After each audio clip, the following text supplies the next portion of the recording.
오늘도 부어주실 그 은혜를 사모하면서 우리 자리에 일어나셔서 우리 창세기 5장 21절에서 24절 말씀 한 절씩 교독하시겠습니다. 창세기 5장 21절에서 24절 말씀. 에녹은 65세에 무드셀라를 낳았고 무드셀라를 낳은 후 300년을 하나님과 동행하며 자녀들을 낳았으며 그는 365세를 살았더라. 에녹이 하나님과 동행하더니 하나님이 그를 데려가심으로 세상에 있지 아니하였더라. 아멘. 우리 자리에 앉으시면서 하나님이 당신을 사랑하십니다. 인사하겠습니다.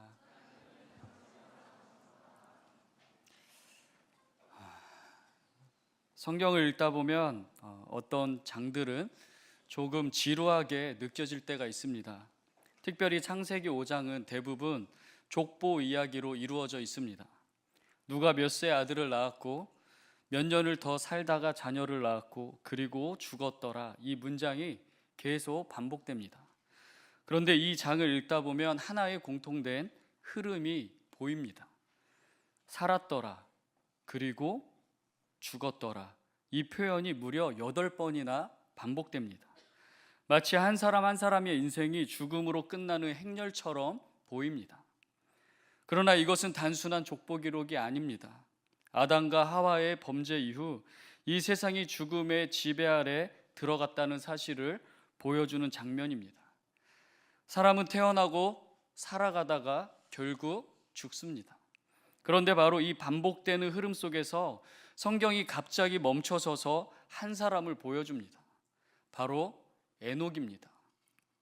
다른 사람들의 기록은 모두 살다가 죽었더라 이렇게 끝납니다. 하지만 에녹의 이야기는 전혀 다르게 기록됩니다.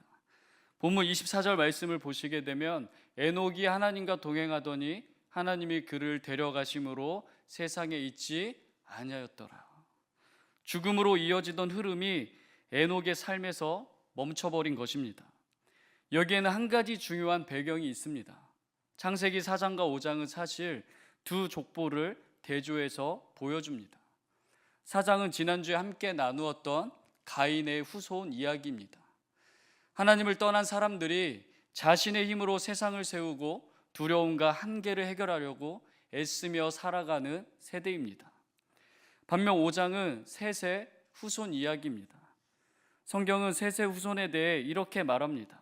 창세기 4장 26절 말씀 함께 읽겠습니다. 시작. 셋도 아들을 낳고 그의 이름을 에노스라 하였으며 그때 사람들이 비로소 여호와의 이름을 불렀더라.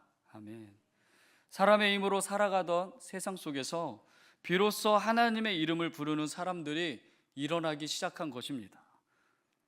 그리고 그 셋의 후손 가운데 에노스를 이어 또 한 사람이 등장합니다. 성경에 길게 기록된 인물도 엄청난 업적이 기록된 인물도 아닙니다. 하지만 하나님은 그 사람을 특별하게 기억하셨습니다. 그 사람의 이름이 바로 에녹입니다. 에녹의 인생은 성경에서 단 한 문장으로 정리됩니다. 에녹이 하나님과 동행하더니. 성경은 그의 인생을 성취나 업적으로 설명하지 않습니다. 관계로 설명합니다. 하나님과 동행한 사람. 사랑하는 늘청 여러분, 하나님과 동행하는 삶은 특별한 사람만 사는 삶이 아닙니다. 신앙이 완벽한 사람만 사는 삶도 아닙니다. 어느 순간 인생의 방향을 하나님께로 돌린 사람이 시작하는 삶입니다. 인생은 결국 두 길 가운데 하나입니다. 하나님 없이 살아가는 길, 하나님과 함께 걸어가는 길입니다. 에녹의 위대함은 그가 대단한 일을 했다는 데 있지 않습니다. 그는 단 한 가지를 선택했습니다. 하나님과 함께 걸어가는 삶. 그리고 그 선택이 오늘 그의 이름을 성경에 남게 만들었습니다. 세상은 오늘도 우리에게 이렇게 말합니다. 성공해야 의미 있는 인생이다. 영향력이 있어야 가치 있는 인생이다. 높이 올라가야 인생이 빛난다. 그래서 우리는 늘 고민합니다. 어떤 직장을 가져야 할지, 어떤 길을 선택해야 할지, 내 인생이 성공한 인생이 될 수 있을지. 하지만 성경은 우리에게 전혀 다른 질문을 던집니다. 그는 하나님과 함께 걸었는가? 얼마나 많은 것을 이루었는가가 아니라 누구와 함께 걸어갔는가? 얼마나 높이 올라갔는가가 아니라 얼마나 하나님 가까이 걸어갔는가? 그것이 한 사람의 인생을 결정짓는 기준입니다. 언젠가 우리의 인생도 하나님의 앞에서 한 문장으로 정리될 날이 올 것입니다. 그때 우리의 인생은 어떤 말로 기록되기를 원하십니까? 바라기는 우리 늘청의 인생이 이 한 문장으로 남기를 바랍니다. 그는 나와 함께 걸어간 사람이었다. 성공이라는 단어 하나로만 설명되는 인생이 아니라 하나님과 동행한 사람, 그래서 오늘도 내일도 그리고 우리의 평생 사는 날 동안 하나님과 함께 걸어가는 이 시대의 에녹으로 기억될 수 있는 우리 늘청이 되기를 주님의 이름으로 축복합니다. 오늘 우리가 에녹의 삶을 통해 가장 먼저 붙들기를 원하는 말씀은 이것입니다. 동행은 방향을 바꾼 사람이 하는 것입니다. 여기서 한 가지 질문이 생길 것입니다. 하나님과 함께 걸어간다는 것은 도대체 어떤 삶일까요? 이 질문에 대한 중요한 힌트를 성경은 히브리서 11장 5절과 6절에서 우리에게 보여주고 있습니다. 함께 읽겠습니다. 시작. 믿음으로 에녹은 죽음을 보지 않고 옮겨졌으니 하나님이 그를 옮기심으로 다시 보이지 아니하였느니라. 그는 옮겨지기 전에 하나님을 기쁘시게 하는 자라 하는 증거를 받았느니라. 아멘. 믿음이 없이는 하나님을 기쁘시게 하지 못하나니 하나님께 나아가는 자는 반드시 그가 계신 것과 또한 그가 자기를 찾는 자들에게 상 주시는 이심을 믿어야 할지니라. 아멘. 이 말씀을 보면 성경이 에녹의 삶에 대해 강조하는 핵심이 하나 있습니다. 에녹은 하나님을 기쁘시게 하는 사람이었다는 것입니다. 그리고 성경은 이어서 이렇게 말씀합니다. 믿음이 없이는 하나님을 기쁘시게 할 수 없다. 다시 말하면 에녹이 하나님을 기쁘시게 할 수 있었던 이유는 그의 삶에 믿음이 있었기 때문입니다. 그렇다면 우리는 또 하나의 질문을 던지게 됩니다. 믿음이란 무엇일까요? 여러 가지 설명이 가능하지만 오늘 말씀의 흐름 속에서 보면 믿음은 이렇게 말할 수 있습니다. 믿음이란 삶 속에서 하나님을 인정해 드리는 것입니다. 하나님이 살아계심을 인정하고 지금도 일하고 계심을 인정하고 내 삶의 주인이 하나님이심을 인정하며 살아가는 것입니다. 그래서 믿음은 단순한 생각이 아닙니다. 믿음은 하나님께 기대는 삶입니다.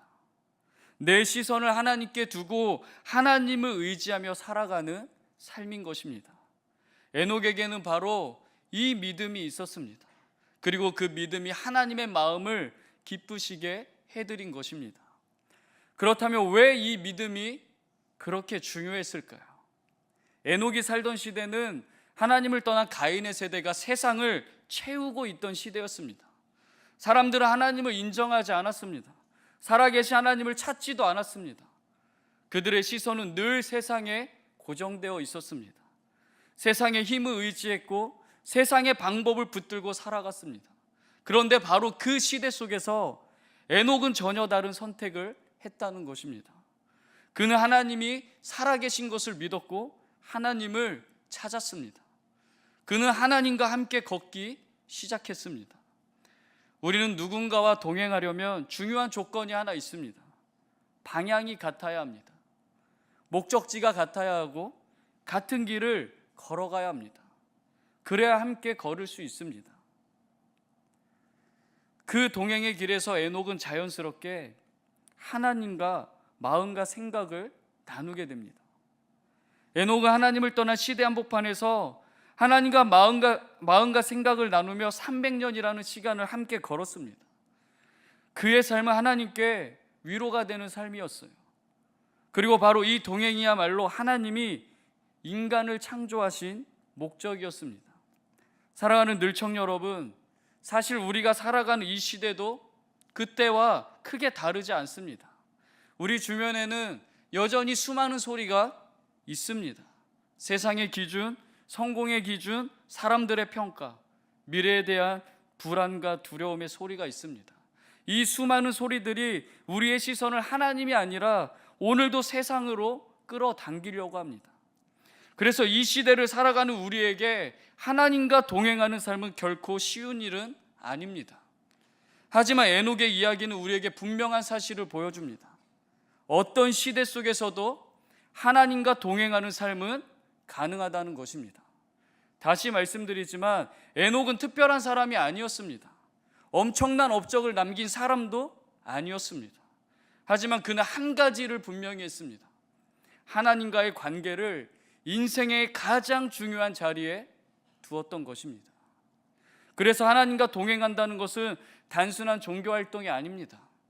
예배 한번 드린 것으로 끝나는 것도 아닙니다. 주일에만 하나님을 생각하는 삶도 아닙니다. 동행이란 우리의 삶 전체에서 하나님과 함께 걸어가는 것입니다. 선택의 순간에, 결정의 순간에 삶의 방향 앞에서 이 질문을 붙드는 것입니다. 하나님은 이 일을 어떻게 보실까? 하나님의 뜻은 무엇일까?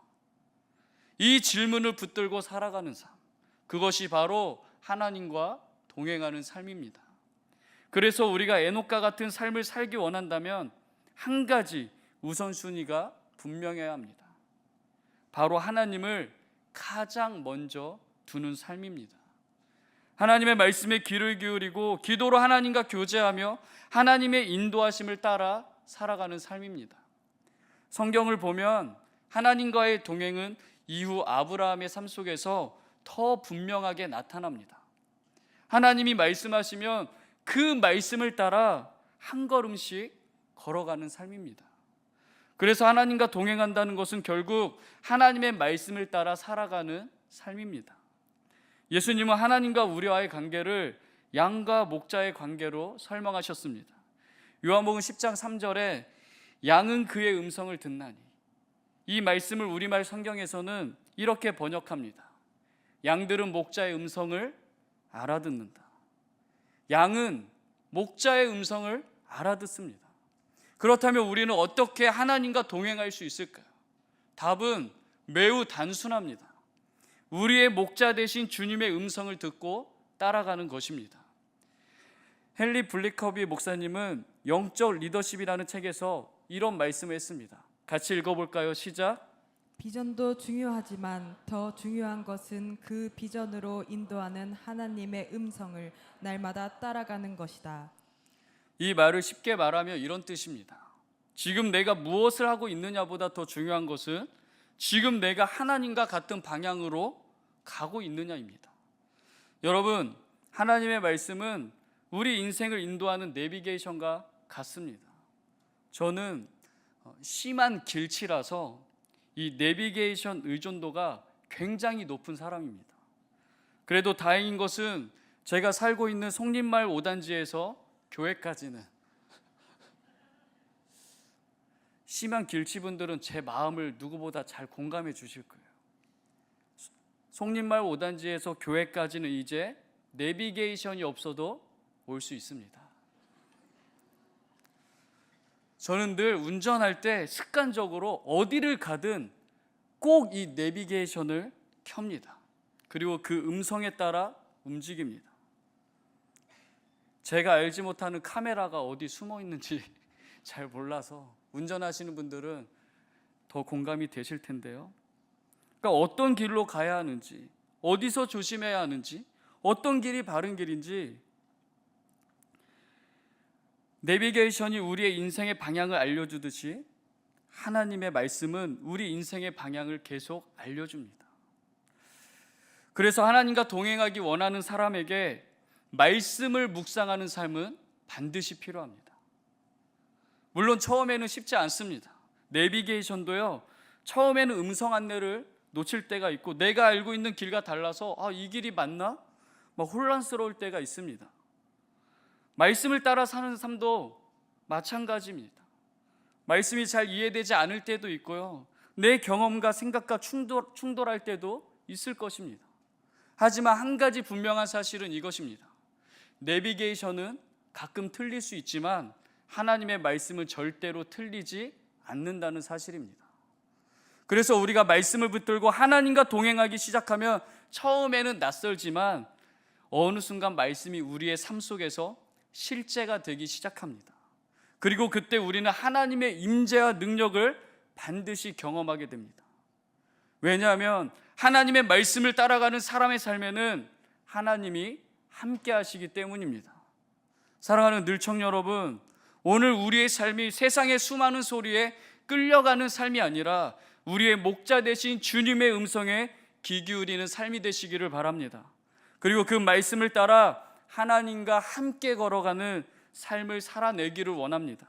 인생은 결국 방향의 문제입니다. 얼마나 빨리 가느냐보다 누구와 함께 가느냐가 더 중요합니다. 그래서 기억하십시오. 동행은 능력이 아니라 방향입니다. 하나님과 가까이 걷는 것이 인생의 성공입니다. 하나님 없이 빨리 가는 것보다 하나님과 천천히 가는 것이 가장 옳은 선택입니다. 여러분에게 한 가지 질문을 드리고 싶습니다. 여러분의 인생은 지금 어디를 향해 가고 있습니까? 바라기는 여러분의 인생이 성공으로만 설명되는 인생이 아니라 그는 하나님과 함께 걸어간 사람이었다, 그렇게 기억되는 인생 되기를 바랍니다. 그 은혜가 사랑하는 늘청 여러분의 삶 가운데 있기를 주님의 이름으로 사랑하고 축복합니다. 두 번째로 우리가 붙들어야 할 말씀은 이것입니다. 동행은 감정이 아니라 믿음입니다. 그리스도인의 삶에서 중요한 것은 얼마나 오래 사느냐가 아닙니다. 성경은 언제나 우리에게 더 중요한 질문을 던집니다. 어떻게 살았는가? 인생의 길이보다 더 중요한 것은 인생의 의미입니다. 그리고 그 의미는 결국 이 질문으로 모아집니다. 나는 하나님과 동행하며 살았는가? 오늘 본문 21절에서 23절 말씀을 우리 함께 읽겠습니다. 시작. 에녹은 65세에 무드셀라를 낳았고 무드셀라를 낳은 후 300년을 하나님과 동행하며 자녀들을 낳았으며 그는 365세를 살았더라. 아멘. 에녹은 65세에 무드셀라를 낳았습니다. 그리고 성경은 이렇게 말합니다. 무드셀라를 낳은 후 300년을 하나님과 동행하였다.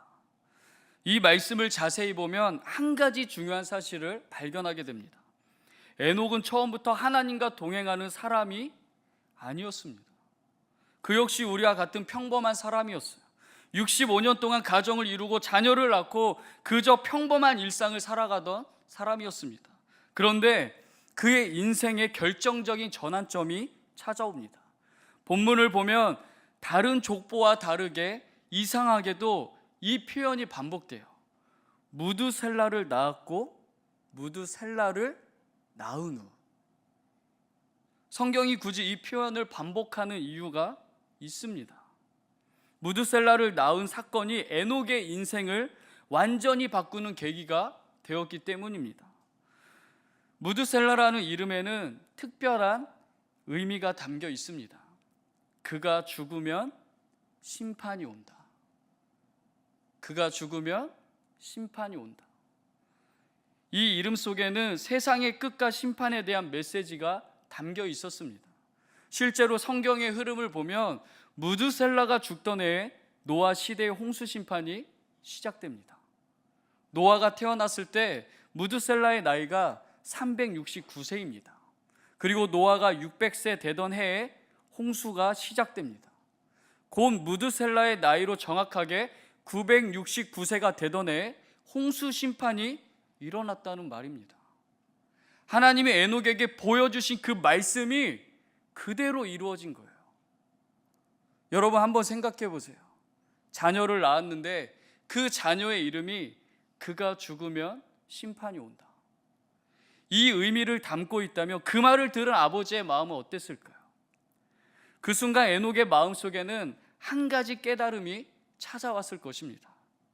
아, 이 세상이 영원하지 않구나. 내가 지금처럼 살아서는 안 되겠구나. 그리고 바로 그 깨달음 이후로 에녹의 인생은 완전히 달라집니다. 성경은 이렇게 기록해요. 무드셀라를 낳은 후 300년을 하나님과 동행하였다. 여기서 우리가 꼭 붙들어야 할 중요한 사실은 동행은 감정이 아니라는 거예요. 우리는 종종 하나님과의 관계를 감정으로 이해할 때가 있어요. 마음이 뜨거우면 기도하고, 마음이 식으면 멀어지고, 은혜를 받으면 순종하고, 상황이 힘들어지면 멈춰버리는 신앙. 하지만 성경은 하나님과의 동행을 감정으로 설명하지 않습니다. 에녹의 동행은 하나님을 인정하는 믿음에서 시작되었는데, 세상이 어떻게 흘러가든지, 사람들이 무엇을 추구하며 살든지 그는 이렇게 결단했습니다. 나는 하나님을 인정하며 살겠다. 나는 하나님 앞에서 살겠다. 그 믿음이 300년의 동행을 만들어낸 것입니다. 사랑하는 늘청 여러분, 오늘 우리가 하나님과 동행하지 못하는 이유는 능력이 부족해서가 아닙니다. 감정으로 신앙을 살려고 하기 때문입니다. 하지만 하나님과의 동행은 감정으로 유지되는 관계가 아니에요. 오늘도 하나님이 살아계심을 인정하고, 내 삶의 주인이 하나님이심을 인정하고, 내 인생의 방향을 하나님께 맡기며 살아가는 것, 그것이 바로 동행입니다. 에녹이 살던 시대도 결코 쉬운 시대가 아니었어요. 성경은 그 시대를 악이 가득한 시대라고 이야기해요. 그런 세상 속에서도 에녹은 300년 동안 하나님과 동행했습니다. 환경이 좋아서가 아니라 믿음으로 하나님을 인정했기 때문이에요. 그리고 그의 삶의 마지막에 성경은 놀라운 말씀을 기록합니다. 하나님이 그를 데려가셨다. 우리가 잘 알다시피 에녹은 죽음을 경험하지 않고 하나님께 인도되었습니다. 이것은 하나님과 동행하는 삶이 이 땅에서 끝나는 삶이 아니라 영원한 하나님 나라로 이어지는 삶이라는 것을 우리에게 분명히 보여주는 것입니다. 세상은 오늘도 이렇게 말합니다. 성공해야 의미 있는 인생이다. 영향력이 있어야 가치 있는 인생이다. 높이 올라가야 인생이 빛난다. 하지만 성경은 완전히 다른 기준을 보여줍니다. 성경이 한 사람의 인생을 평가할 때 묻는 질문은 단 하나입니다. 그는 하나님과 함께 걸었는가? 얼마나 많은 것을 이루었는가가 아니라 누구와 함께 걸었는가? 얼마나 높이 올라갔는가가 아니라 얼마나 하나님 가까이 걸었는가? 그것이 한 사람의 인생을 결정짓는 기준이라는 것입니다. 하나님과 동행하는 삶은 매일 감정이 뜨거운 삶이 아닐 수도 있어요. 어떤 날은 기도도 잘 안 되고, 어떤 날은 이 마음이 무겁고, 어떤 날은 하나님이 멀게 느껴질 수도 있습니다. 그럼에도 불구하고 우리는 이렇게 고백하는 것입니다. 하나님, 오늘도 제 인생의 주인은 하나님이십니다. 할렐루야. 하나님, 오늘도 제 인생의 주인은 하나님이십니다.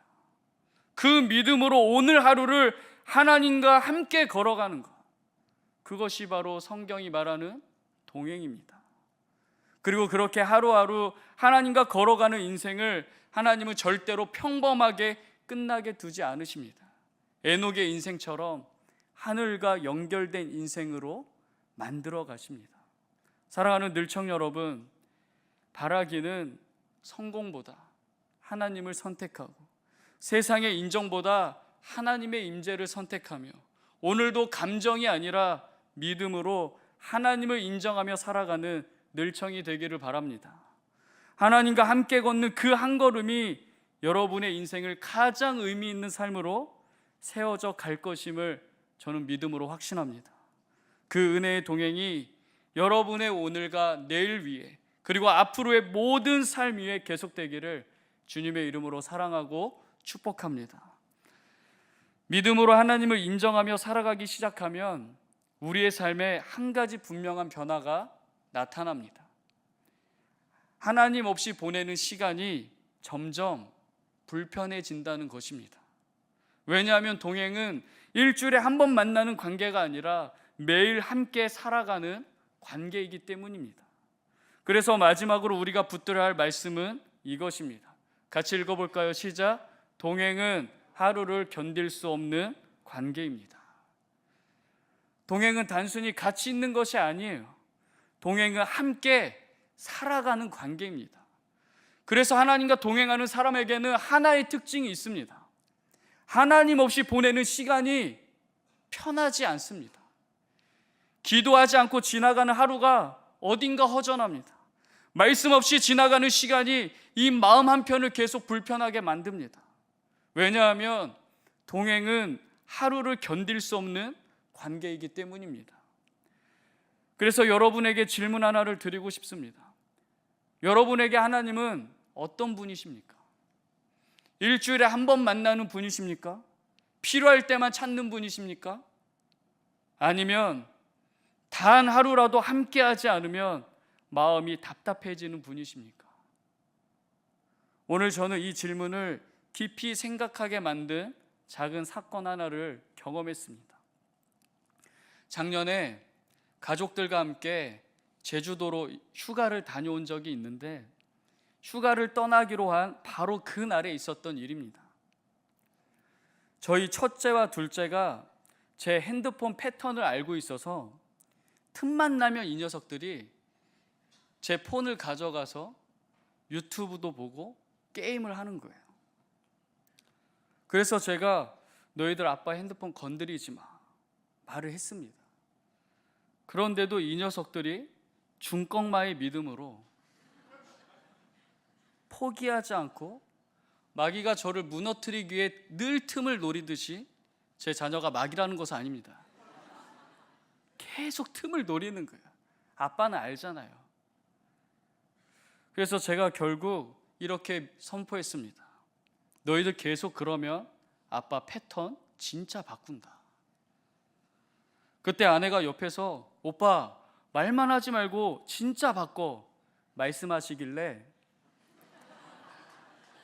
제가 그 음성이 떨어지자마자 순종하는 마음으로 그 자리에서 즉시 바로 핸드폰 패턴을 바꿨어요. 그런데 문제는 그 다음이었습니다. 패턴을 바꾸는 순간 아내가 옆에서 이렇게 묻더라고요. 오빠 너무 어렵게 바꾸는 거 아니야? 그래서 제가 아주 자신 있게 말했죠. 아니 전혀 어렵지 않아. 이 남자들만의 괜히 지키고 싶은 그 이상한 자존심 있잖아요. 왜 아내를 쳐다보시나요? 우리 원준 목사. 이상한 그 자존심, 그 쓸데없는 자존심. 저만 그런 거 아니잖아요. 그런데 문제는 제가 방금 바꾼 패턴이 기억이 안 나요. 몇 번 시도했는데 계속 틀리니까 1시간 잠금, 기다렸다가 다시 했는데 또 틀려서 2시간 잠금, 다시 시도했다가 틀려서 8시간 잠금, 결국 24시간 잠금까지 걸려버렸어요. 그 기다림의 시간이 지나고 다시 잠금을 풀려고 할 때마다 여러분 이 손이 너무 떨리더라고요. 한 번의 선택이 제 인생의 큰 변화가 일어나거든요. 이 손가락 하나에 잠금과 풀림의 역사가 달려 있어요. 결국 제주도에 가서 통신사 서류 떼고 삼성 서비스 센터 가서, 저는 갤럭시 유저거든요. 핸드폰을 초기화를 하고 나서야 그 잠금을 풀 수 있었어요. 황금 같은 휴가를 내요. 저희 가족만 간 게 아니라 장인어른, 장모님, 처제, 동서, 처제, 저 하나 때문에 통신사 가고 서비스 센터 가고, 내가 지금 여기서 무엇을 하고 있는 건가 하는 생각이 들더라고요. 너무 죄송하기도 하고요. 그런데 그렇게 답답한 순간에도 제 마음에 이런 생각이 들더라고요. 제가 목사잖아요. 이거 언젠가 설교 예화로 쓰면 되겠다. 바로 이때를 위함이었습니다. 요즘 우리는 핸드폰이 없으면 아무것도 못하는 시대에 살고 있어요. 길도 못 찾고 연락도 못하고 정보도 찾을 수 없어요. 그래서 그 하루가 굉장히 답답했어요. 그런데 그 순간 제 마음에 이런 질문이 떠오르더라고요. 핸드폰 없이 보내는 하루도 이렇게 답답한데 나는 하나님 없이 보내는 하루를 어떻게 느끼며 살아가고 있는가? 우리는 종종 이렇게 살아가요. 하루 정도 기도 안 해도 괜찮고, 하루 정도 말씀 안 봐도 괜찮고, 마치 하루 정도 하나님 없이 살아도 괜찮은 것처럼 살아갈 때가 있습니다. 그러다가 어느 순간 마음이 불편해지면 이렇게 말하죠. 이제 다시 신앙생활 좀 열심히 해봐야겠다. 그렇게 우리는 하나님과의 관계를 마치 종교적인 리듬처럼 살아갈 때가 있다는 거예요. 하지만 성경이 말하는 동행은 그런 관계가 아니에요. 그렇다면 동행은 무엇입니까? 동행은 일주일에 한 번 만나는 관계가 아닙니다. 필요할 때만 찾는 관계도 아니에요. 동행은 하루라도 떨어져 있으면 견딜 수 없는 관계입니다.